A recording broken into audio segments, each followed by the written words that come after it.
Hello, everyone. This is your Daily Fantasy 5 with your host, Scott Grierson, for today, Friday, March 1st, 2019. Before we get started, let's talk about our sponsor, MathRadio.com. If you have kids between the ages of 7 and 17, sign up for a math course today to help them out with their grades, with test scores, and even help them get into college. Once again, that is MathRadio.com, where you can sign up for math courses for as little as $9.99.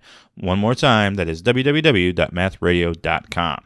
All right, let's get into it. Bryce Harper finally signed his contract, so let's talk about it. 13 years, $330 million with the Philadelphia Phillies.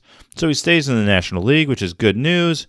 Makes things much less complicated. We don't have to worry about switching between NL and AL dynasty leagues. So what's the difference between Washington and Philly? Well, bottom line is Philly is worse.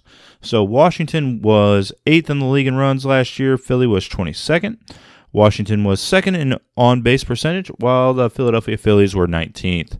So we talked about this before. This is not a good move for Bryce Harper owners. Sure, he could have a good year this year, right? He didn't have a very good year last year. I'm not saying that. I'm just saying the situation does not help him out, does not do him any favors.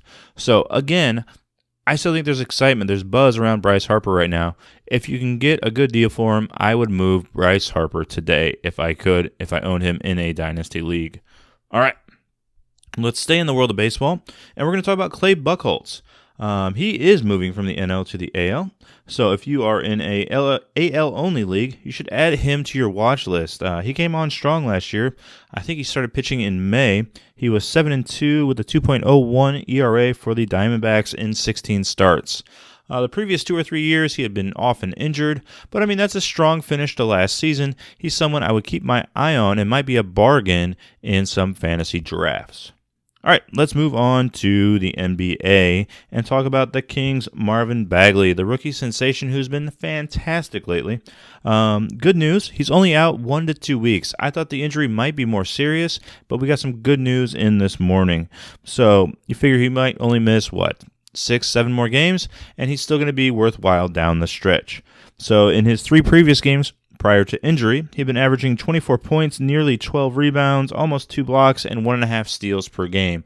Those are awesome fantasy numbers. So when he comes back, I would be cautious the first game, see what the minutes look like, and then get him back into your daily fantasy lineups as well as your weekly fantasy plays.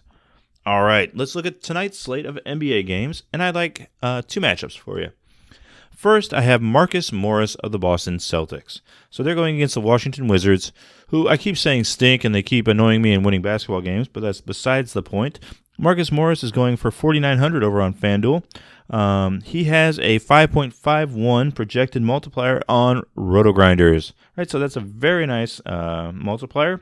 And it makes sense because his last 7 games, he's been averaging 23 fantasy points, which is higher than a 5-point multiplier. So I really like Marcus Morris, especially if you're going with a Stars and Scrubs lineup. At $4,900, that's a very, very good value. And my final selection for today would be Chris Dunn of the Chicago Bulls. We spoke about him yesterday or the day before. He's playing some great basketball lately. Whenever he gets 30 minutes, he scores over 30 fantasy points. And I believe he's only going for $6,000 in tonight's game. So I would go ahead and put Chris Dunn into your lineup and expect to get at least 30 fantasy points in return. All right, that's it for Friday, March 1st, for your Daily Fantasy 5. We'll be back tomorrow, Saturday, with mostly NBA probably. All right, we'll see you then, and don't forget to go to www.mathradio.com. Bye for now.